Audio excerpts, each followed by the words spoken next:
what I think we're seeing in all these fields of study, the placebo effect, neuroplasticity, quantum physics, areas of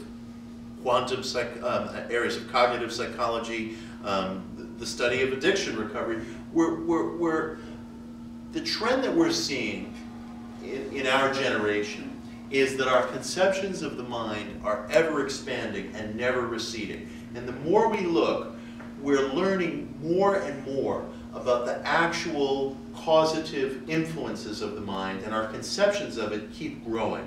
So I think what that tells us practically is, I would say, I'll categorize it in two ways. First of all, it puts us in front of a tremendously deepened mystery. I mean, I think that the mystery facing our generation and the mystery facing all of us in the early 21st century is whether we possess minds that go beyond analytical and logical functions. We have all been raised to believe that the mind is here, in essence, to tell you that 2 + 2 = 4. And you can use it to make plans, and you can use it to influence people, and you can use it to try to persuade people, and you can solve problems with it.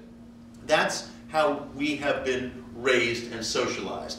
We face a question right now, based on all this data, and it was a door opened by the pioneers of positive thinking, as to whether the mind actually does more than that, as to whether the mind is a contributing factor to the actual experiential reality that we encounter every single day. Not just a navigation system, but something that not only writes the map, but contributes to the structure of the terrain. Right. That's the question of our time. Well, it's a question of our time, but some people feel they've answered it, because that's two things.